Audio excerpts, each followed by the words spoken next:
This is Ken Rossignol with the Chesapeake Today at our beautiful outdoor studio at Fitzies Marina in Compton, Maryland, home of great crab cakes. Dine right on the water, open Thursday through Sunday.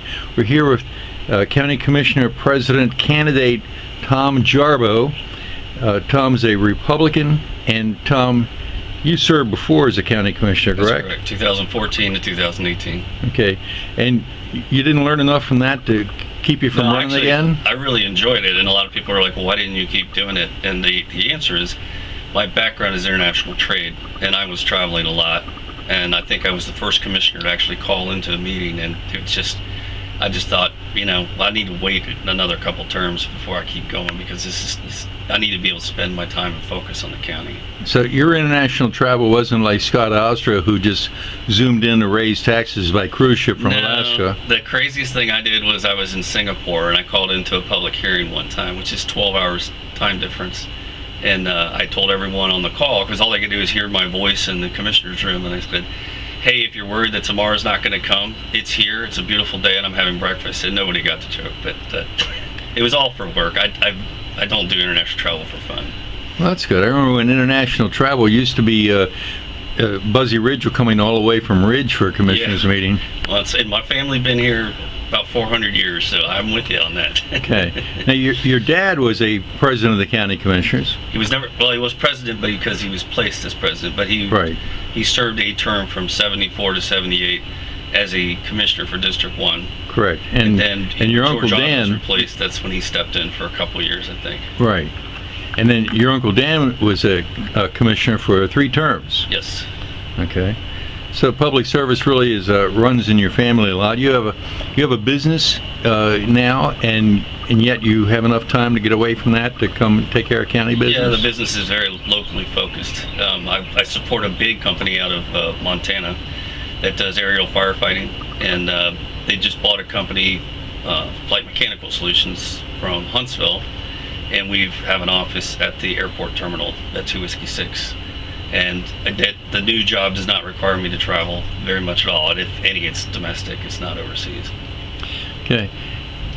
The role of county commissioner is to determine how the staff operates the county, how the county administrator supervises the staff, and sets a budget, sets revenue and controls spending. You've had one term as a commissioner.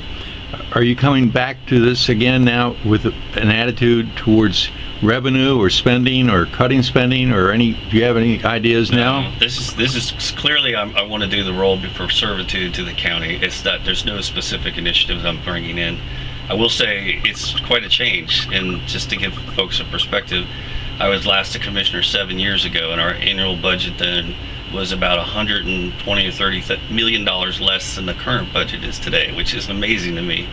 I understand in 2018, because the tax rate redefined that underwent, the county, like the state, realized a lot of money that they weren't expecting, to the point of almost $50 million extra revenue in 1 year, which is kind of crazy. But as you can see, nobody's ever satiated with the budget. There's always people complaining they want more money. So just for perspective, it's about 100% increase in 7 years. Well, not only that, but they've also increased the amount your grandchildren will pay by increasing the public debt from about, when you left, maybe about 50 million to almost 300 million now. I think it's 212 million right now, but then then there's the bond authority, which is out there, which is not debt immediately. It's only debt when you make it debt. The bond authority is a really interesting thing. I was looking at the CIP budget, and this year they're looking to just put bids out, I think a month ago, for St. Clements Island Museum to be replaced.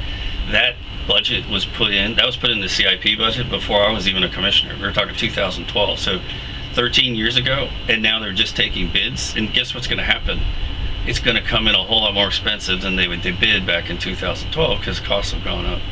So that's one of the challenges I think we have with the ever-increasing mandates of the state pushing tax requirements and teacher pensions and everything down on the county level.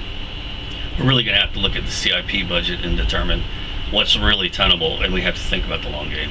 So you're willing to take things out that aren't practical? I mean, we'd have to, or delay. I mean, you need to do what you need to do. I'm all about balanced budget, but trust me, nobody put things in the CIP budget willy-nilly. I mean, there's a reason for everything. Well, they got a $60 million sheriff's headquarters in there. That's pretty willy-nilly to me. Well, it's actually about $30 million right now. Yeah, but you just said when they actually spend it, what will it be? Yeah, there's a good question there. The right now, from what I understand, and again, I'm not an active commissioner, but they're still preparing to put the thing out for bid. And by doing that, it will be December before they even get an offer out in the street for people to bid against. So it will be interesting. And that project in particular has morphed multiple times. It was initially one massive facility, then it was broken into 2 buildings, and then they ended up taking a building next to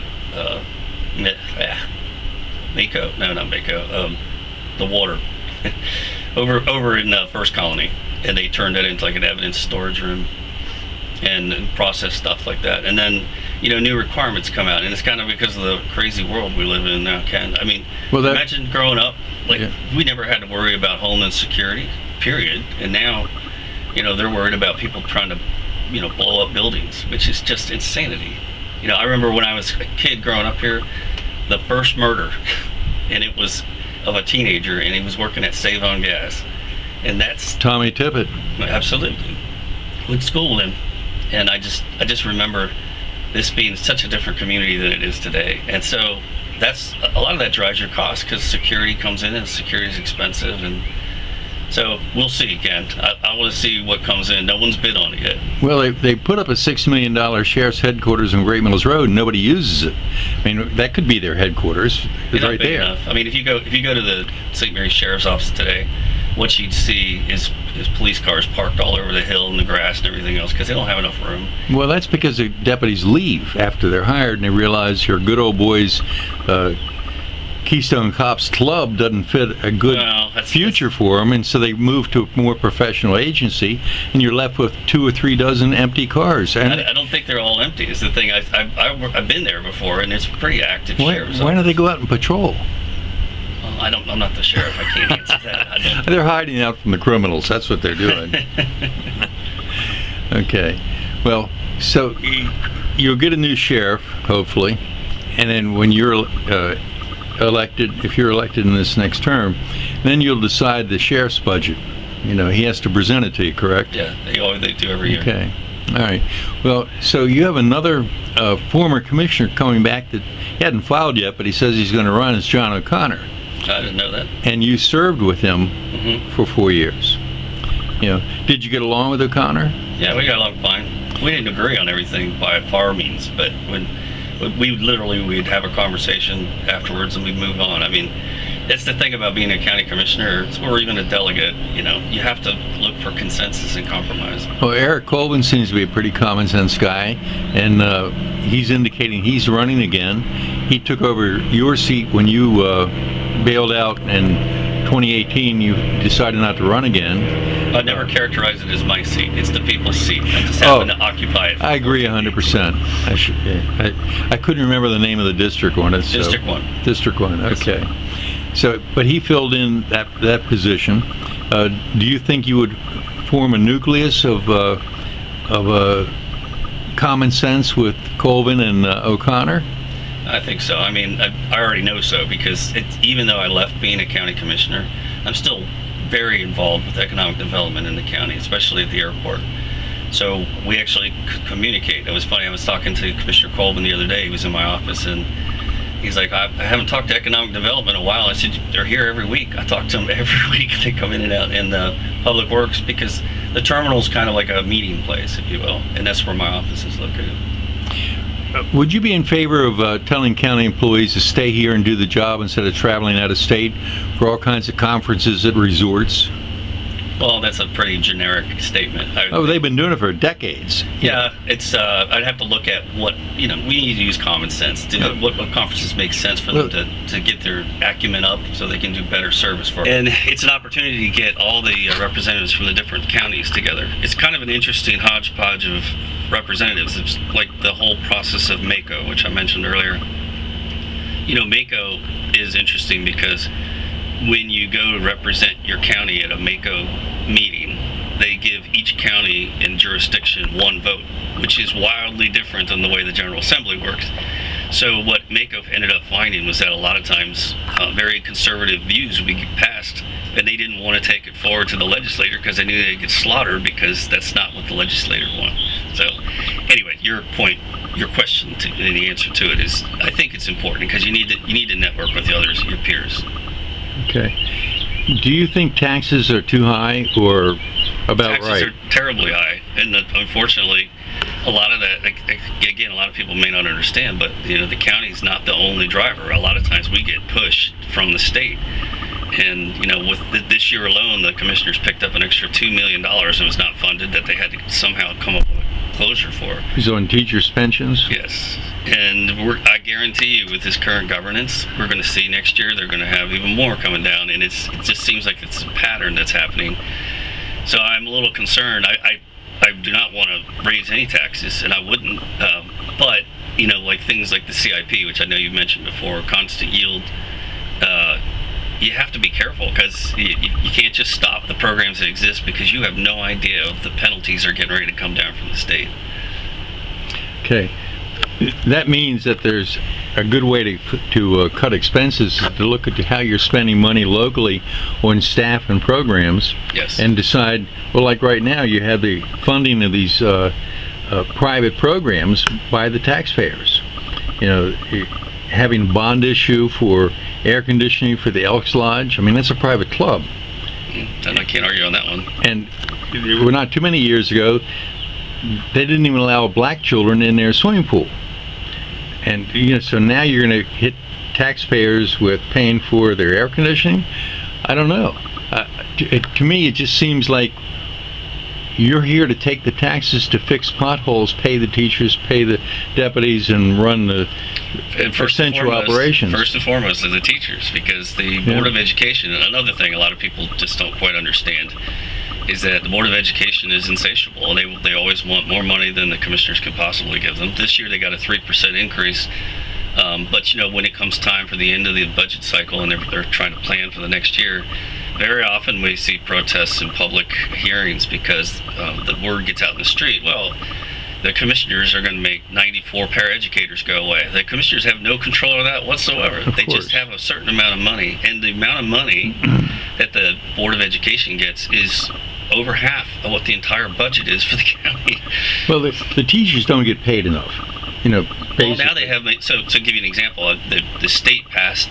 Again, it's another thing that came down to us. Mm-hmm. The minimum salary for teachers is in the mid-60s, and so it doesn't matter if they're right out of college, whether they're seasoned, whatever.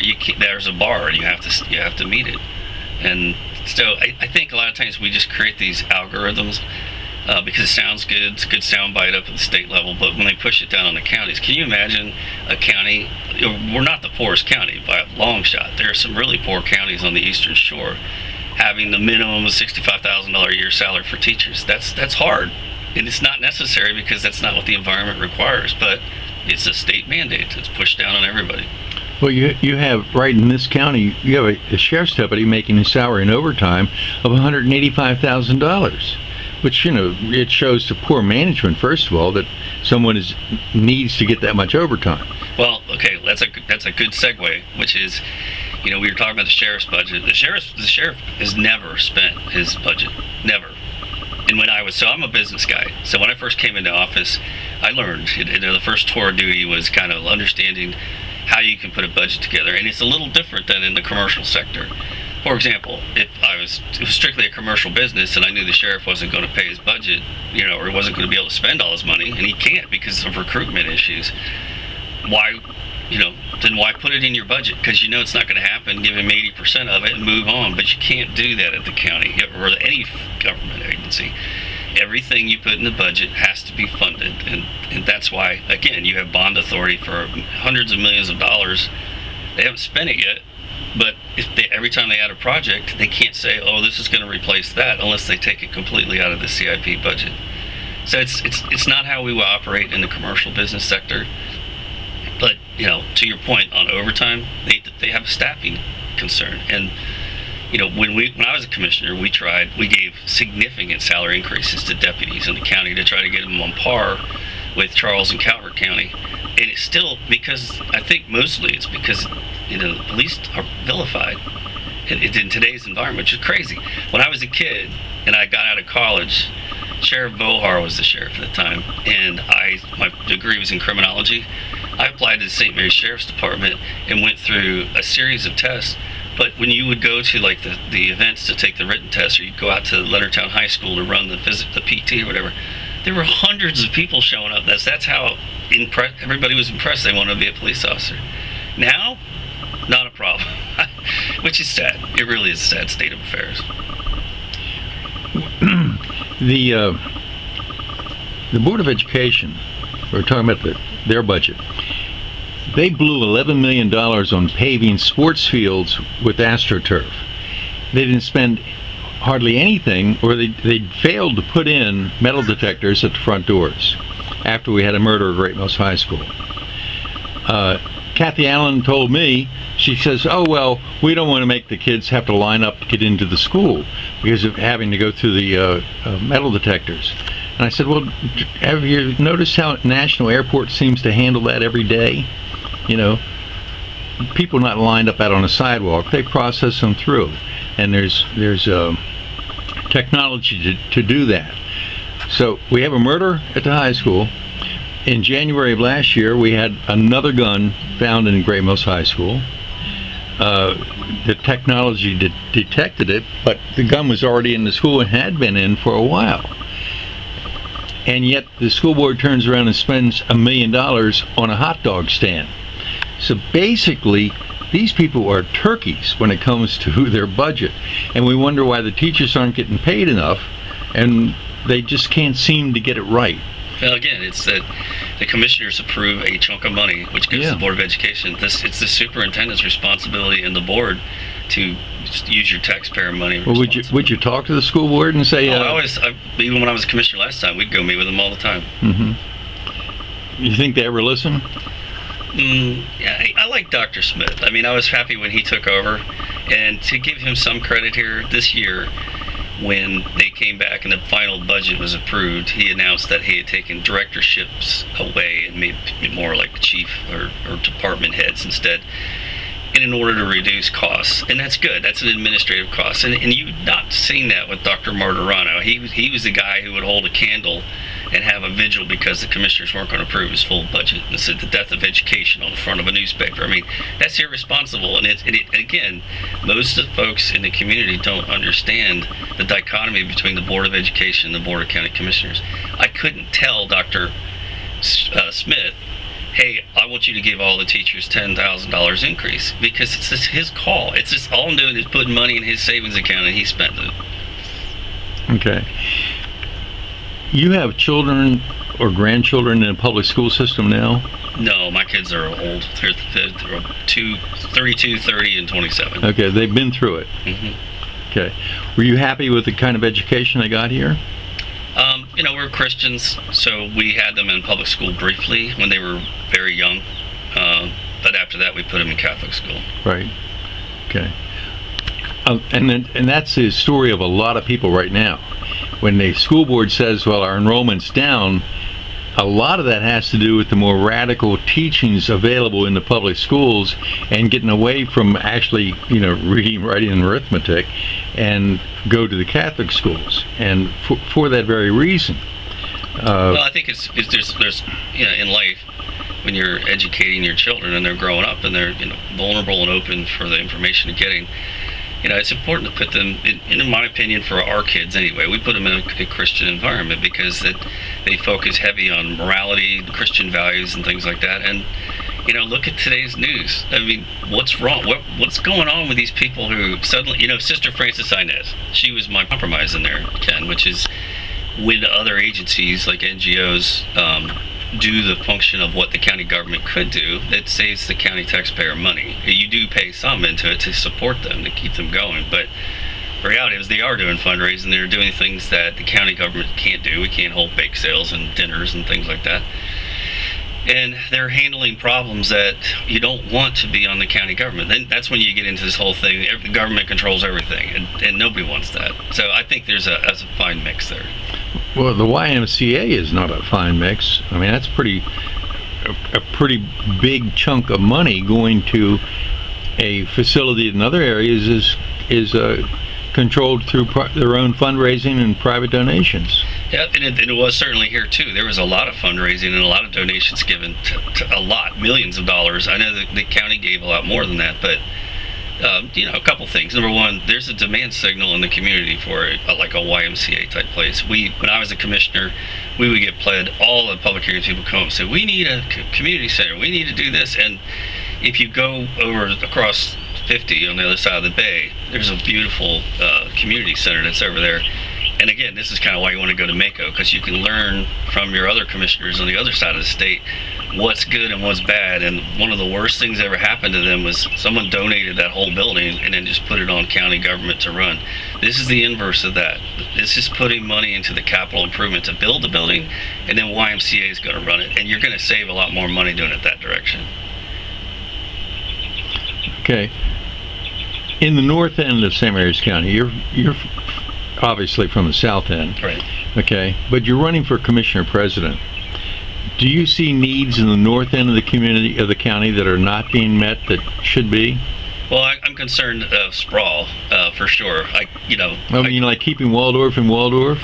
Well, that, but even just the whole fact that... Puff was right, know. Well, it's the congestion. Like, right now, there's a huge Weiss going in up there. And it's great. They're going to have a shopping market and all that stuff, but all the development's going there, and then you've got Golden Beach Road. And Golden Beach Road is just a choke point. The first time I'd actually been down there was years and years ago for a parade, and I thought when I got to Golden Beach Road, I still have 5 minutes. I was late getting down there because that's a long road. And all the way along that road are housing. So I think we're very congested in that part of the county, and that's going to be problematic. So the highway system's probably not, it already doesn't handle it. Well, in April of last year, the county commissioners held a meeting with their lobbyist, Bruce Bariano, about the Pasco House. And for an hour, everybody sat there and talked about it, and not once did one of those guys say, well, where are you going to put it?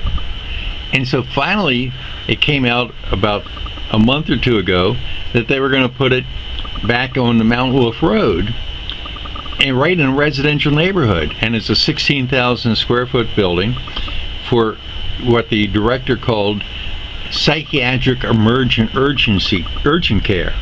Okay?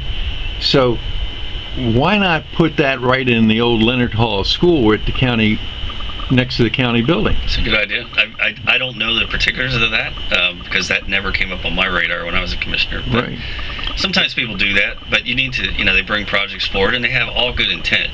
But you're right. There's a lot of people, not in my backyard, and they don't want it, especially in a community where there's children and other vulnerable people. And they shouldn't have it there. I mean, there's no sidewalks. There's a bad road, twists and turns and curves and hills. And the people came out there and they said, yeah, we know there's plenty of nutty people in this county that need these services, but this is not a good location. Why the placement? I mean, was it because they expect to bring people from other counties in to use the facility? And that's always the other thing. But your county commissioners, your leaders sat there like bumps on a log, and not one of them said, where are they going to put it? Well, cannot comment. I wasn't a commissioner, so I wasn't involved. Unbelievable. In it. Well, yeah, but then they took over. They didn't do anything to save the Leonard Hall School. And so, it was impossible.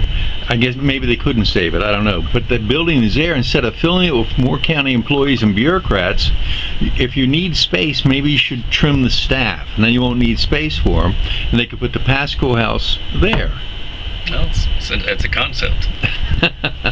Well, I hope it's something you'll explore once you're a commissioner again. Okay. All right.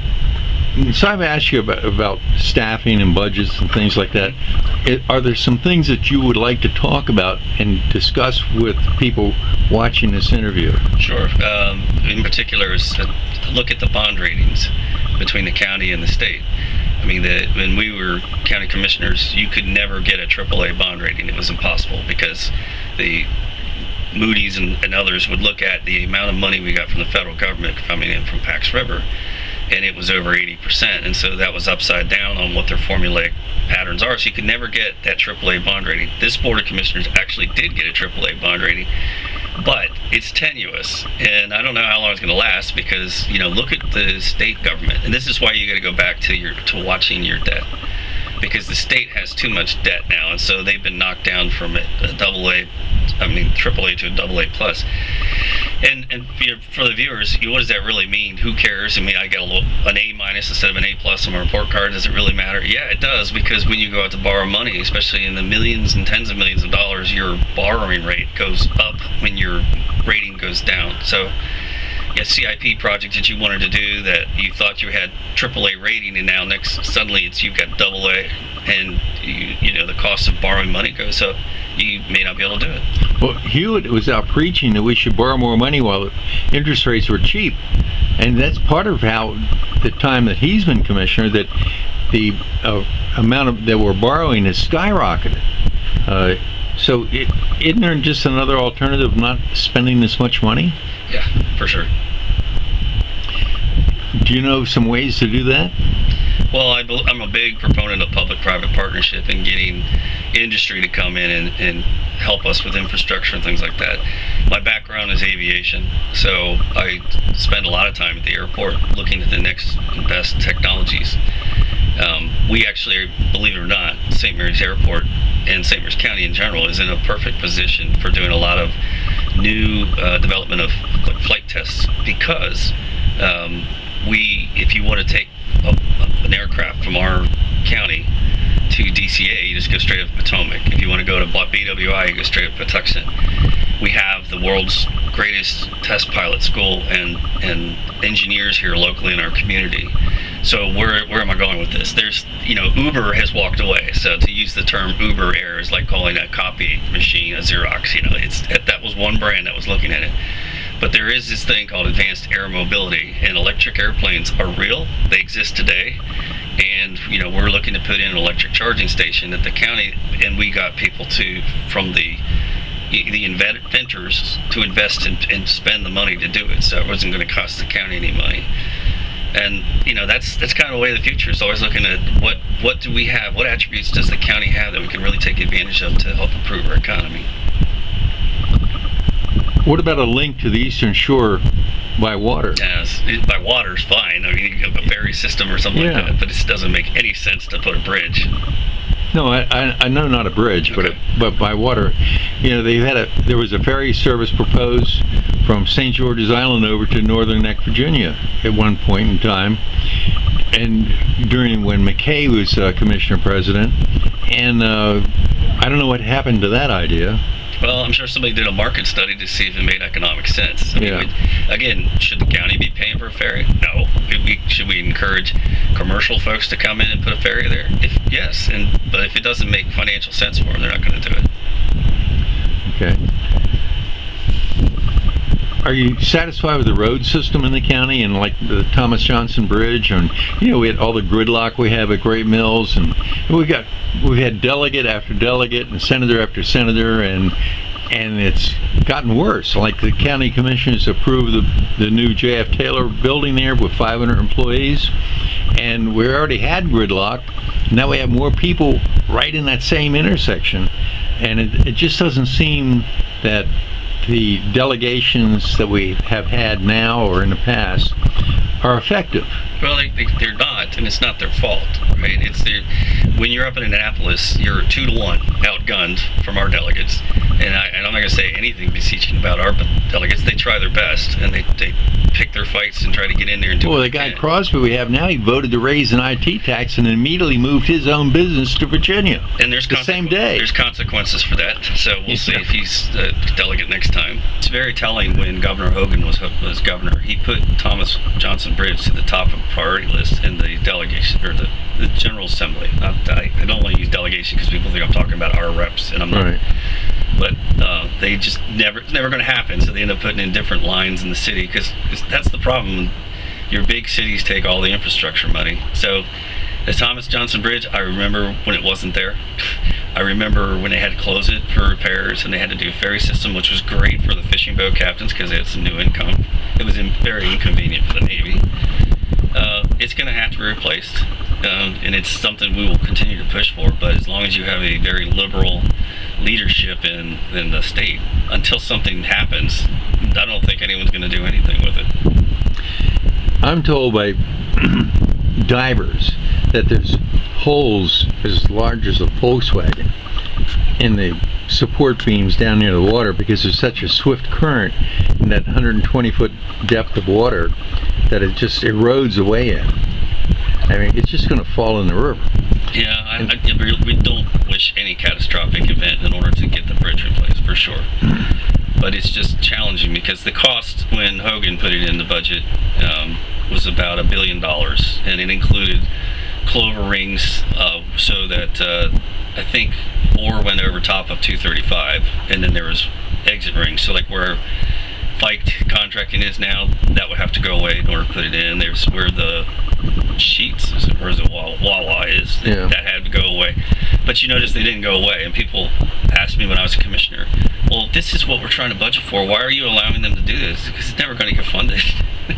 But there again, it's thinking kind of like a commercial business person instead of a government one, which is, the reality. So, if we let the gas station stay there for, until the time comes to actually demolish it so we can put that in, how much money are they making? And they're adding to your economy, so it's leave them alone. Because you don't have a clear path of success to have an infrastructure project of that magnitude done. Now, because the Navy no longer has the frigate and the need for a deep water port over there, I think the next bridge will be much lower. I don't think it's going to be so tall. Yeah, and whoever heard of anybody committing suicide off the Benedict Bridge? I don't think you could, unless you did some strange maneuver when you went in the water. But Exactly. it's sad. I have good friends who are police officers on both state and county levels, and when I was going through Leadership Maryland, somewhere in my class, and I remember talking to them, and they were telling me the rate of suicide, which actually happens on the Thomas Johnson Bridge, and it's a lot. It's a lot more than you think it is. And they always know where to find the bodies because of the way the currents run. There's a certain spot where they always wash up. So it's sad. Okay, Leadership Southern Maryland. Mm-hmm. You advertise, I think on your website or something, a post that you made, that you founded it. Yes, sir. Is that correct? Sir, I wasn't alone. I was the guy with I'd like to think of myself as like the enzyme or catalyst. I was the one who started the thought. Okay. When I was up at Leadership Maryland in 2006, at the end of the program, they asked you to bring all these diverse people from different backgrounds together. And they're like, how can you improve your community? And I was thinking, well, a program like this would be awesome, but it's not. It's too big to just use St. Mary's County. We'd had to bring in multiple counties. As I put a little note stick up, that's what I wanted to do, and then I had 3 other people from St. Mary's County who were in the class. Said, yeah, I'm with you, let's get it done. And it took a while. We didn't have our first class until 2009 because we raised money completely privately. Most of the initial funding came in from Leadership Maryland graduates who had graduated years ago from the state program. And when we were setting it up, we had to be careful because I'm real big about community programs like that. You want to keep them apolitical, because if somebody thinks it's leaning too left or too right, then there's a whole group of people that don't want to participate because they don't want to be in a program that's got political leanings. Well, I'm naturally suspicious of it. It seems like it's a training ground for bureaucrats or political training. You got all kinds. Let's just leave it at that. When you're bringing in people from the healthcare industry, with people from the military, I mean, it's all the nonprofits. I mean, there's a huge mix. What's great about it is a lot of these people would never really connect with each other because of their jobs or positions. But let's just say, it's a bureaucratic liberal thing. We've had 3 commanding officers at Pax River go through it, so at least there might be more. I'm not super engaged with it anymore. Yeah, but commanding officers at Pax River, that's kind of a dumping ground for lead bottoms that the careers aren't going anywhere, isn't it? I've known some really good men who've come out of that who've been very accomplished. All right. Yeah, there's those too. And a woman, Heidi, she was a great person too. Okay. Yeah, the Governor General of Canada was stationed at Pax River in the astronaut training program or something. Mm-hmm. Well, my family lived on Pax River. I mean, you got to remember. Yeah, back Jarboesville. In the 1940s, it was not Jarboesville. My dad was born it was called Pearson. Yeah. But our whole family had farms and everything at Pax River, and people tell me today, how long has your family been here? And I'm like, well, the ancestor was a lieutenant colonel from the French army who came up from Richmond to support the new governor because he was trying to quell the Huguenots. So he was one of a small militia of men who did that. And in return, he got 100 acres at Newtown Neck. And after that, the family grew a lot. We've been here over 350 years now. And, people say, well, how much property do you have? And I was like, 8/10 of an acre, and there's enough taxes on that. It's fine, thanks. Well, so the leadership of Southern Maryland is basically what it says it is. Nothing more. There's no mysterious thing to it. The county forks out a lot of money in tuition for Sometimes it. I don't think they've had anybody recently. I mean, with back Dr. Bridget went through it. I know a handful of people who probably went through it, but to be fair, it's about $4,000 Calvert, each one. Yeah, at least. I mean, it's gone up considerably. Someone who started it. Why is it worth that much? Again, it's the opportunity. If you really want to give back to your We used to have leadership training at Penny's Bar, Old Gum Tavern, and at Buzzy Ridge's store. So let me explain. There's a difference between that and what this program does. This is an experiential program. It is designed to take people around the Tri-County area to see things they haven't seen before, to meet unsung heroes who are not politicians, who do really great things, but they do it in the quiet fabric of the community, and you don't know about it, but they may need some help. And you get this group of very smart people together, and they look at the problem, and they say, how can we solve this problem? And so it's really a problem-solving group, and to your point, it might sound silly, but people pay good money to become part of the solution in the community. They do. And it's great. It's a good thing for the community. Okay. Anything else you'd like to talk about? Come on. We got time. Okay. What are my credentials? I've done a commissioner before. I'm a former military. I was in the Coast Guard. Got out. Where were you stationed in the Coast Guard? A couple places, but my last station was Charleston, South Carolina, before they closed the Navy base. That was I got out in 93, and then came to work here as a defense contractor. Started my first business in 2002, sold it in 2014. I've had hundreds of employees that we've employed at Pax River. So when it comes to knowledge about your community, sometimes people who are running for office have no clue what goes on behind that gate. I have every clue. In fact, I just talked to the captain the other day. So. Oh, I'm sure a lot of people would agree with you. A lot of the people that run in this county are clueless. Well, I don't say they're clueless, but they're ignorant on certain aspects, and that the county's largest source of income is the base. So we need to have conversations, and the gate needs to be virtual. We need to see through that gate and be communicating. All right. So the county funds the Navy Alliance. Do we really need an economic development staff as well? I mean, come on, the base is our economic development. Two different things. So the economic development team is not fixated on the Navy. They certainly support the Navy, and through the Navy Alliance. The Navy Alliance was formed because of the threat of BRAC. And it's just kind of stayed ever since. And you could say, well, we don't have a BRAC, but honestly, if you look at the tea leaves right now, we very well may have another BRAC. So it's kind of important. They gave it a different name. Yeah. Well, Jack Doherty said one time that during the BRAC process, that Steny Hoyer was masterful in keeping and expanding the base at Pax River. Now, Steny's getting ready to kick the bucket. Okay. Well, let's not hope so. Either literally or figuratively. He'll eventually run out of gas. Yeah. Hey, you're talking about Senator Sheehy coming down. Yeah, just basically, I tried to get him to come to the Navy or the Patuxent Partnership dinner this year, and he's close because he's in D.C. right now, but he's a freshman senator. So he doesn't have the latitude to break away and do what he wants to do. So what we're talking about is if we're going to get a new congressman here in the future, and obviously we are, they're going to be junior and they're not going to have the rank and capabilities of what Congressman Hoyer has because of the amount of tenure he has in. And I think, that's kind of indicative of why term limits are important, because you put people in and they accept something as a career, and then they never go back to what they were trained to do in the first place. They just become professional bureaucrats. And then when you have somebody leave who's in a super senior position and you replace them with a very junior person, it absolutely affects the condition of your constituents and their resources they're going to receive. you have to give Hoyer a lot of credit. He was a great congressman until he went nutty for Obamacare and other far left things in the Democratic Party.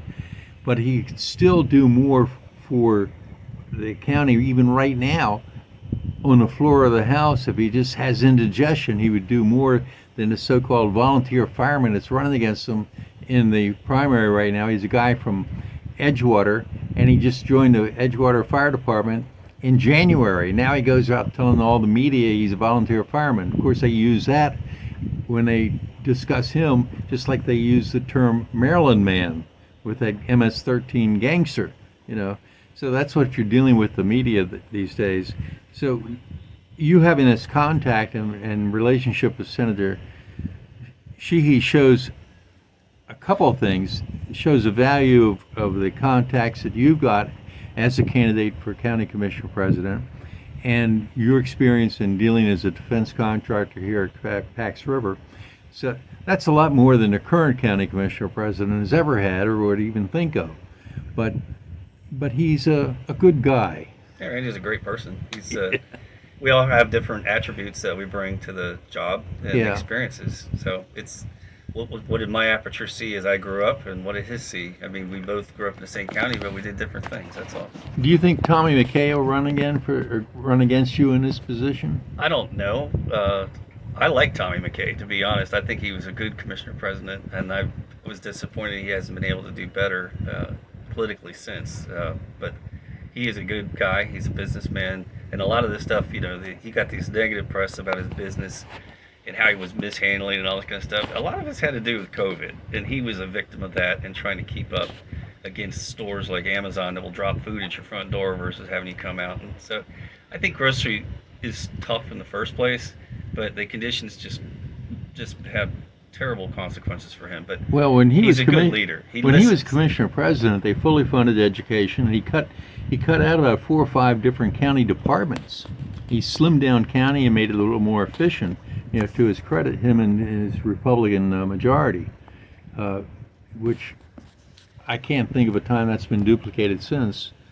But the voters had a different idea when he ran again this last time. Yeah, I think a lot of it was just uneducated folks because they were hearing rumors and stuff that's just not true. He's a good guy, and he's a great leader. Okay. All right. Anything else you'd like to talk about today? No, I mean, the other big thing that's going to come up that we have to pay close attention to is our fire and rescue personnel and advanced life support. The county, that would help a lot if the county didn't hire a junkie to be in charge of the EMS. He'd already been convicted of stealing drugs out of an ambulance, and then they hire him back again. I can only comment that I don't think that was a great decision, but I was not part of the selection process. But what I'll tell you is that a lot of people look at the volunteers, and especially people from outside the county that come in, and they act like they're paid, and they're not paid. And they're all professional, but they're not paid, and they do this out of the kindness of their heart, and they want to help and give back to the community. But the community demands are incredible. I used to run on Company 6 when I lived here in Valley Lee, and then when I lived in the Ridge area, St. Marie City, I would run with Company 49. And especially Company 49, during the summer, you'd get calls on the weekend because you had to go jellyfish stings and other non-life-threatening things that were down at the Point Lookout. But during the winter, you could go, I had a duty night, now you could go weeks without having a single call. Now look at what Lexington Park's dealing with right now. They have hundreds and hundreds and hundreds of calls. It's very taxing and demanding. Well, people call for an ambulance when they have a headache. Yeah, they do. It's true. There's a lot of abuse of the system. But you don't know if you're a first responder, right? And 911 drops the tones, you respond. Right. And you don't know till you get there. You may wave off, but you got to at least show up. Right. Okay. Do we need more law enforcement, or do we need more prosecution?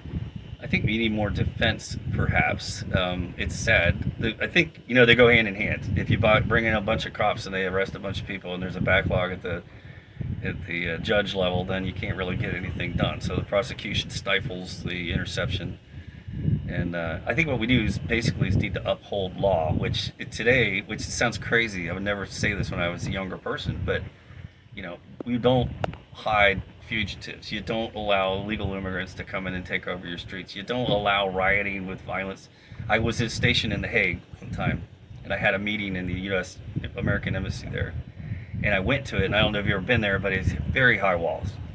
And I walked around the building trying to find out how to get in, because all I saw were walls. And I walked by this Volkswagen that had a coffin on top of it, and a bunch of people standing there with signs. I didn't even think about it.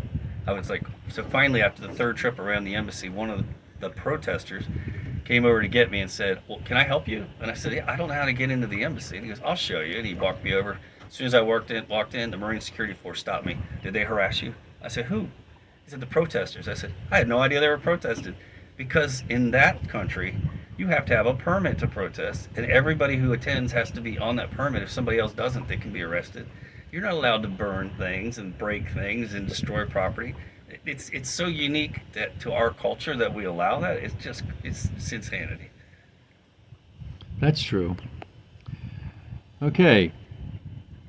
So we've been here today with Tom Jarboe. He's a candidate for the Republican nomination of the St. Mary's County Commissioner President. He's a former commissioner from 2014 to 2018, and is a small business owner and a native of St. Mary's County. All his family's been raised here, and all his ancestors are raised here too.